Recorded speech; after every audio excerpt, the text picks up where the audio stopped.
Hi, Real Writers. Chris here. It's been a while. We had a long, oh my gosh, seemingly feeling like an endless period of cicadas here due to the 17-year, I don't know what to call it, whatever it is, the cicada return invasion, it felt more like. And it was just too loud. I tried several times to record, but honestly, the buzzing gets in your brain.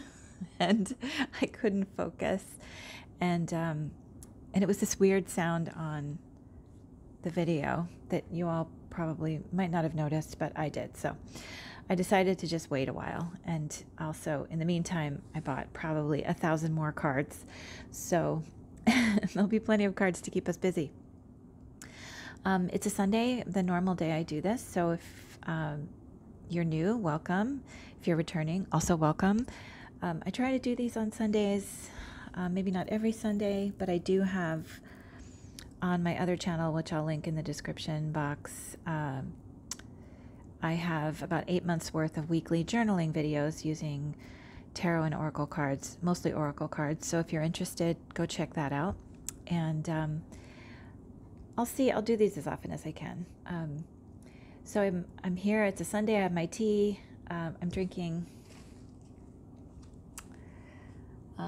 Edith Wharton tea, black tea blend with ginger, mallow blossoms, marigold petals, and flavoring. Don't know what the flavoring is, but probably that's mostly what I'm tasting. I don't know. It's a good tea. This company makes all different kinds of teas.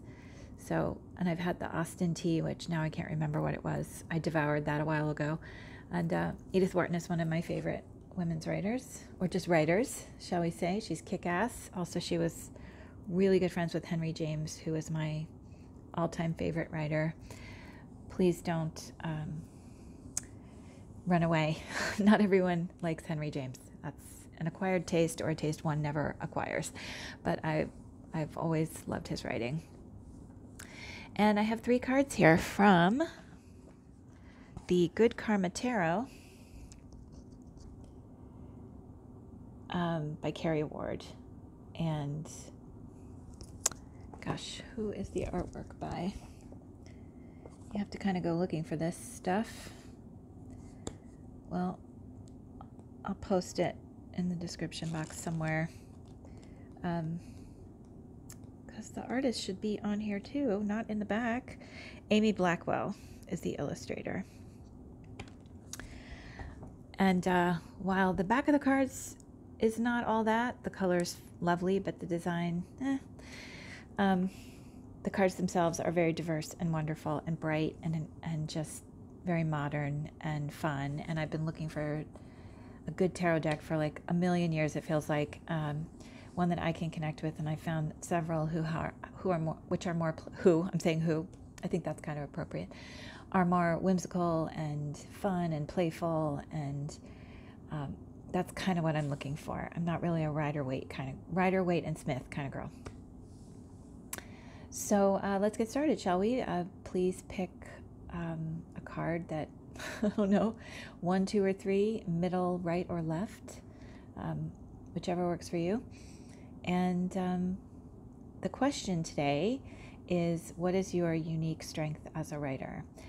And if you want to stick around to the end, we are going to pull another card and use it for journaling as well. So if you want to journal on a tarot card with me and whoever else stays at the end for 10 minutes, please do.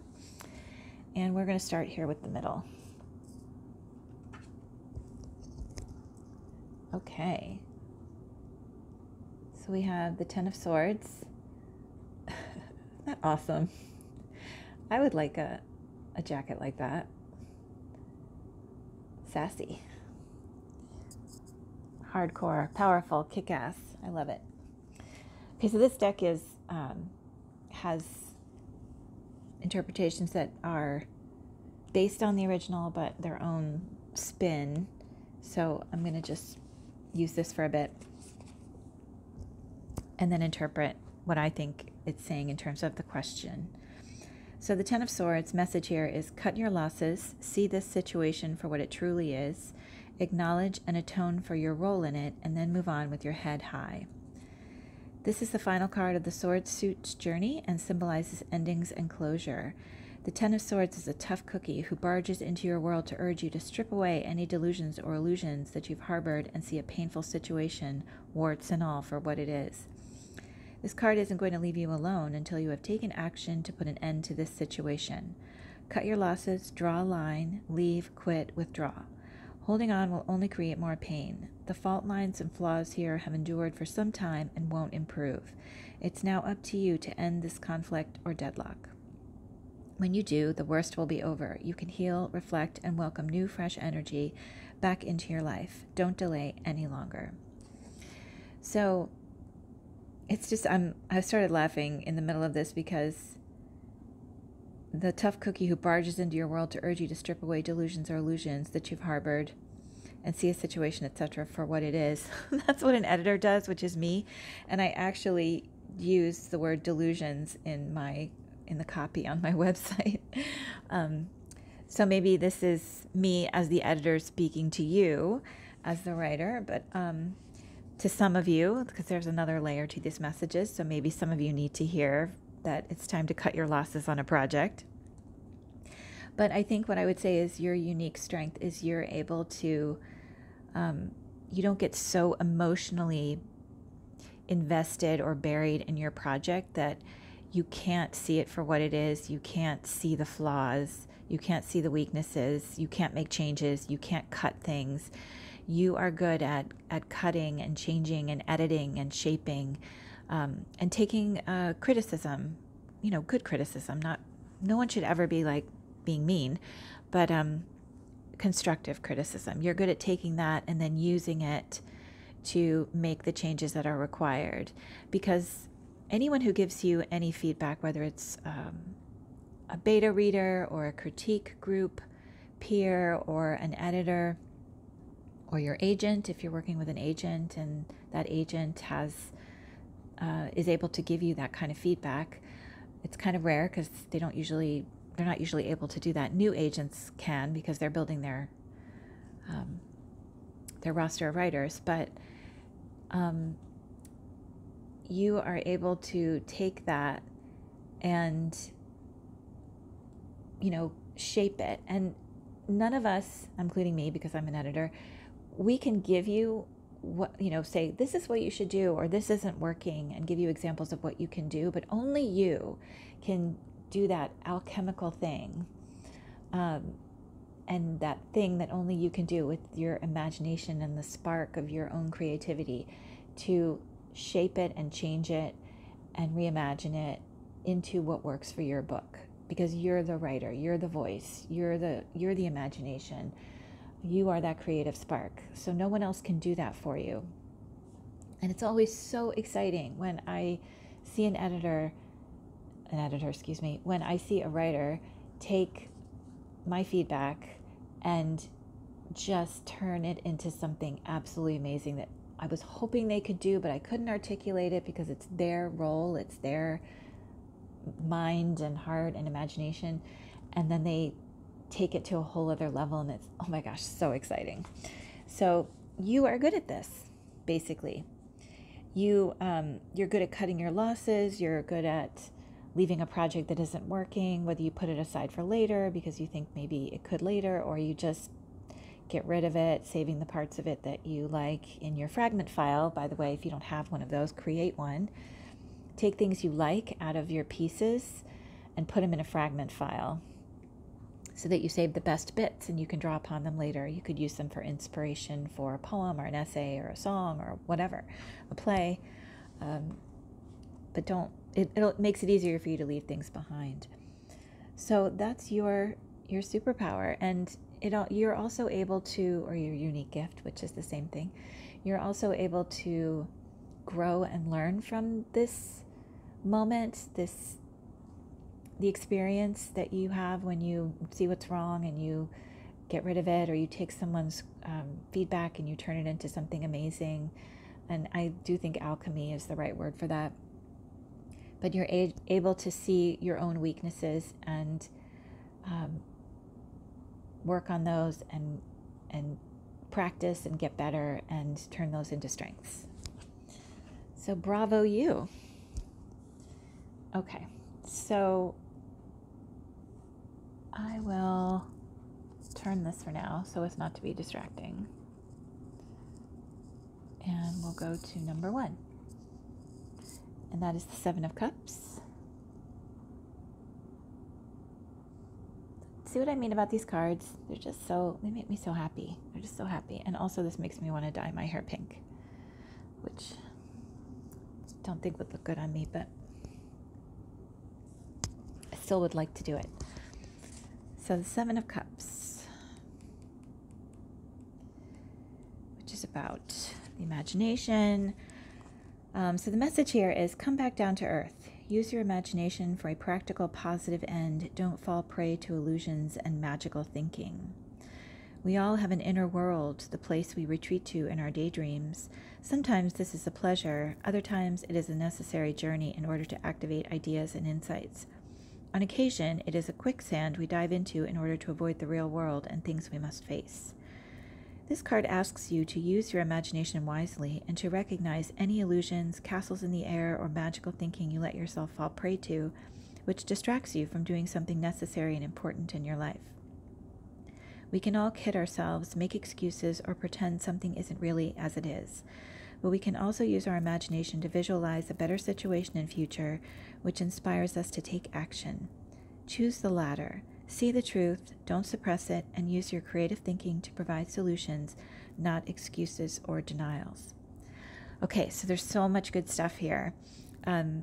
Your unique gift is that you have a very strong and powerful imagination. You have a very vibrant inner world that you can access very easily. And again, we're talking about a unique gift here, so we're talking about something positive.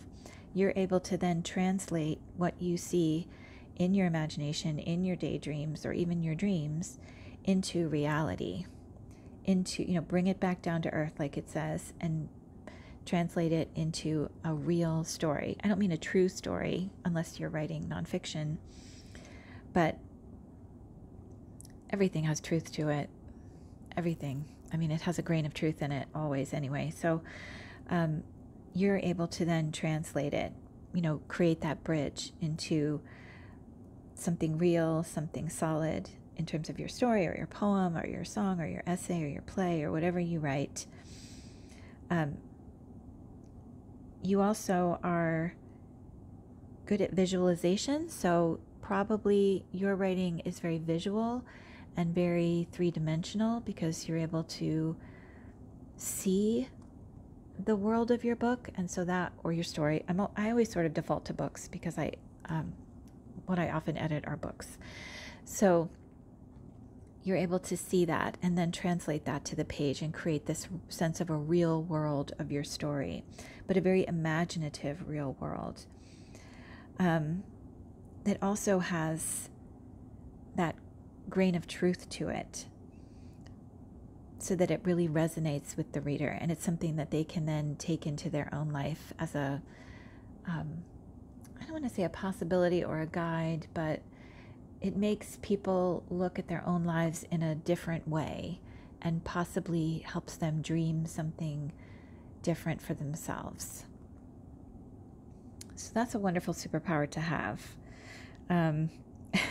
So remember the message here: see the truth, don't suppress it, and use your creative thinking to provide solutions. So I think that also says that you are good at, if you're encountering any roadblocks in your writing or something that isn't working, you're very good at, giving an assignment to your imagination, to your mind, and saying, okay, work on this and find a solution, and then going about your business, and then that solution appears and shows up for you, and you can do that with patience. A lot of people can't. you're able to give your imagination that assignment and then wait patiently for it to come and then fold it back into your work. And I guess what I would also like to say to everyone is that we all have these gifts, and you can get better at them. You can tap into them. You can recognize them. You can practice with them and make them grow and become stronger and more powerful. We all have them. So if you see something here in this reading that you're attracted to, maybe you might want to hang out and journal on that at the end with us, rather than the fourth card that I'm going to pull later. Up to you. But if you're attracted to it, this might be another superpower that you have, another unique gift if you picked another card. Okay, so let's go on to number 3.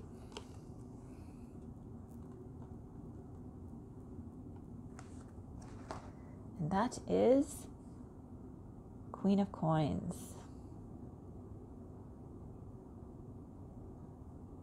I just love everything about these cards. And they're very a little sticky in terms of sticking to my fingers. Okay, so Queen of Coins. Let's find the Queen of Coins. Okay. Enjoy simple pleasures. Take control of your material resources and physical energy. Say yes to new opportunities that bring wealth and security. The Queen of Coins is a woman in control of her body, resources, and energy. She is both a self-made success story and a kind of Mother Nature figure. She takes care of herself, her business, and others. She is the kind of rock we all want in our life. She is wealthy, not just materially, but in loving kindness and opportunity too. This card arises when you need to be practical, assertive, resourceful, and shrewd about your material world, your health, energy, money, career, home, or assets. We need this material and physical bedrock of our life to be secure in order to build upon it. How in control do you feel of these areas? Are you independent and able to assert what you need in this life? Do you look after others? This card asks you to step up if you answered no to any of that and take ownership. We have a responsibility to ourselves first and foremost, and then to protect and support those we love. So this card is telling me that you are really good at juggling all of these things. You're able to juggle health, energy, money, career, home, and assets. There's probably a lot going on in your life. You might have a family, a job, you might have parents you're taking care of. This past year with the pandemic, well, still going, year and a half, unfortunately, you may have had way more on your plate than ever before, schooling kids at home, keeping an eye on older family members and helping them. I know I was out shopping for older family members regularly for the first, until my parents were vaccinated, so a year, because, you don't want people going to the store, even with masks, who are older, and whether they're immunocompromised or they have another condition or not. It's just better for them not to do that. So, but you have always still found time, and you still always find time for you, for your creativity, for your project. Even if it's just a little bit at a time, you're very disciplined, but in a realistic way. You don't set unrealistic goals for yourself. You don't get on your case and feel badly about yourself. And if you don't do something one day, like if you don't get to write one day, you just pick up your pen or get to your laptop or do your voice recorder, however you like to write, and just get back on the horse. You don't berate yourself for missing a day. You're good at managing your time and your energy. And I think you're good at research too. I think you're good at research. I think you're good at seeing, again, like the other card, number 1, seeing the truth of things and creating a realistic work, whatever that is you like to write, something that really resonates with people, and makes them feel grounded. I want to say too that maybe you're someone who is really good at writing books that are about family and relationships. I'm saying books again, but you know what I mean. Again, I edit books a lot, so that's my default. But this could be any type of writing. That maybe you are someone who is good at writing about families, relationships. It doesn't have to be romance novels, but it could be. Or perhaps also independent heroines, unless you prefer to use the term heroes. Sometimes we switched from actresses to actors and heroines to heroes. It's just up to you, your terminology you prefer. But strong, independent lead characters. They don't have to be female characters, but the Mother Nature figure of this card is making me think of that. And maybe this is who you are as well. You are a strong, independent person, and you are good at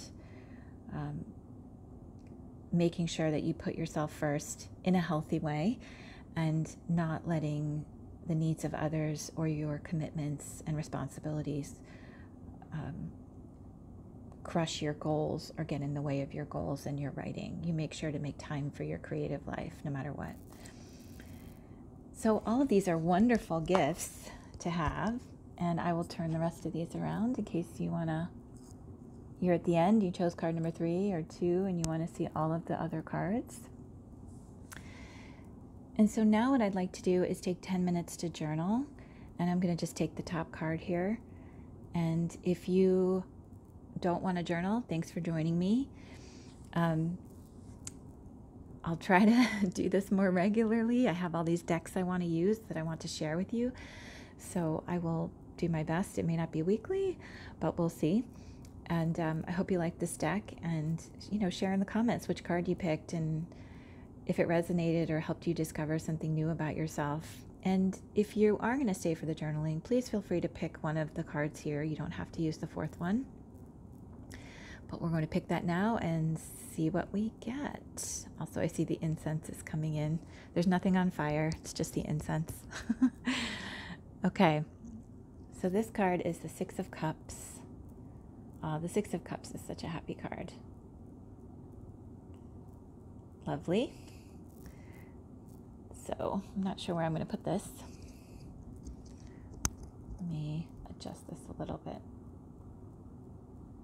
And I'll put this here so we can see all the cards.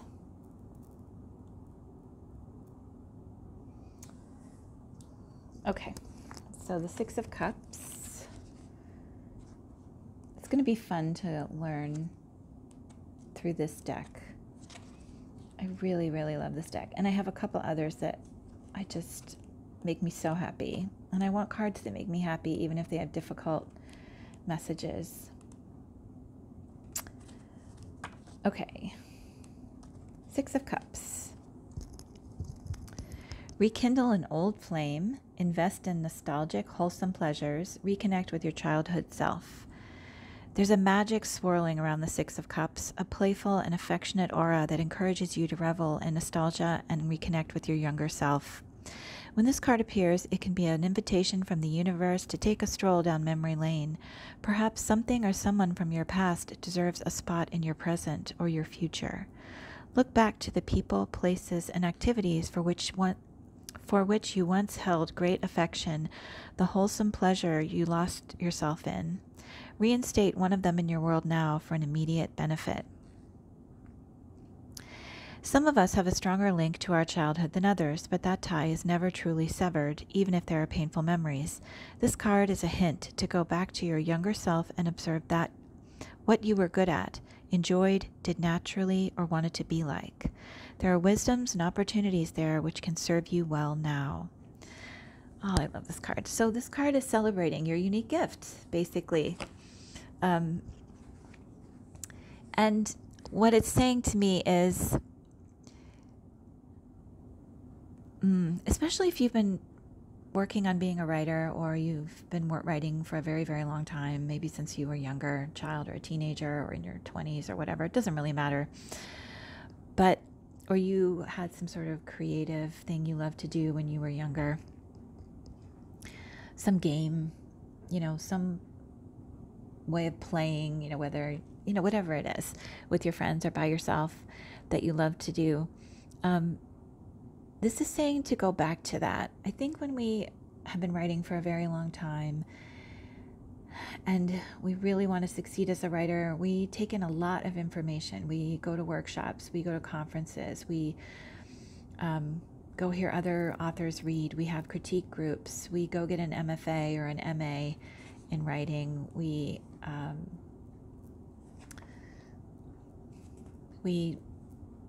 just reach out, we submit to competitions, we submit to agents and small presses, and we just take in a lot of information about what makes a successful writer, and often that can totally, I don't want to say crush, but sort of bury what excited us and made us happy about writing and what we were innately good at, our unique gift, when we first realized how much we loved writing and we just did it.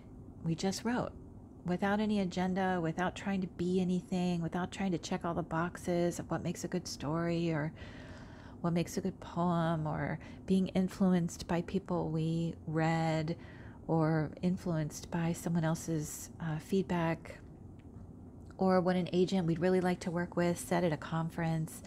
This card to me is saying, go back to that. What did you like to write? What were your strengths as a writer when you first started? Hopefully you saved that stuff. You saved some of your early writing, I hope.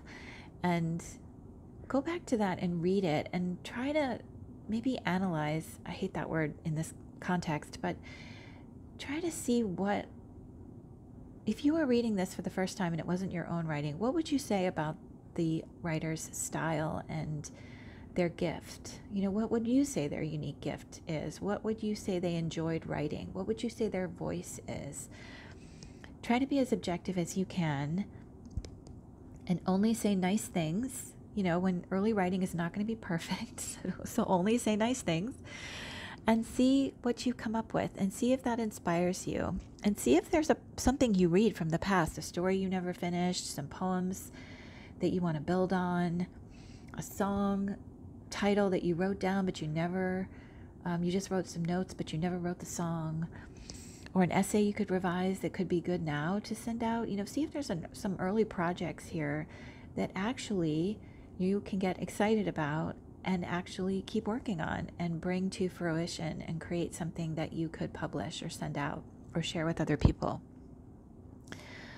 By going back and doing that, whether you don't move forward with anything you find, or whether you do or you don't, it's going to inspire you. It's going to show you that you were better than you think back then.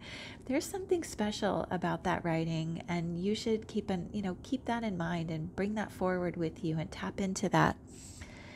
There's wisdom there and opportunity there, like this card says. So, or again, if you weren't a writer when you were younger, you started like a few years ago, what did you do as a child in your play? Did you make up little plays? Did you play certain games? Did you build neighborhoods with your Fisher-Price toys and have dramas that way? And did you go biking or for long periods of time and make up stories in your head? Did you daydream? Think back to that time. Did you draw? Did you, were there songs that you liked? Did you dance? Did you like to take pictures with your phone or a camera? Back in my day, that would have just been a camera and eventually a disposable camera. So just go back to that time and think about what made you happy creatively, and see if that, your unique gift is also part of that. You can tap into that as well from that place. So let's journal for 10 minutes. I have to find my notebook.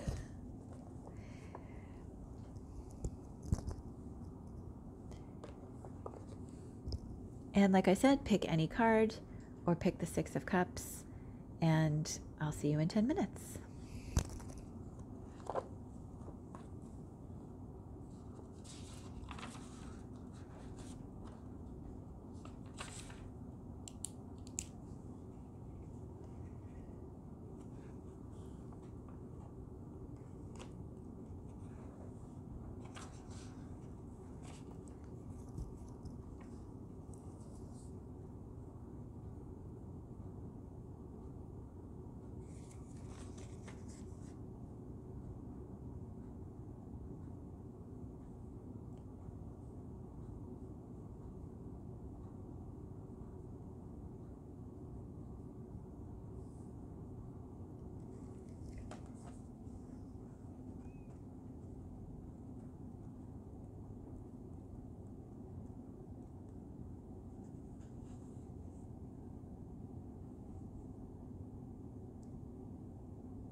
Okay, so that's 10 minutes.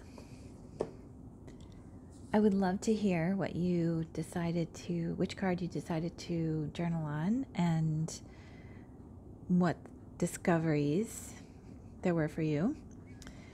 And again, if this is your first time hanging out with me for the journaling part, on my other channel, which there's a link for that below in the description, I have those 8 months worth of weekly journaling on tarot and oracle cards, mostly oracle cards, that you can take advantage of. And I also have these very short little videos, like mini meditation kind of like videos, and no guided anything. There's no talking, just little moments that struck me that I thought might be interesting to film and give people a 1 to 2 minute mental break, or something that might spark a journaling as well. So there are those videos as well if cards are not your thing. So thank you for joining me. I hope to do these, get back to doing these more often, and keep it writer focused. That's my goal. And I wish you a good week ahead, and I hope that you are now more in touch with what your unique gift is, and that it will play a bigger role in your writing life going forward. So have a good week, everyone. Happy writing.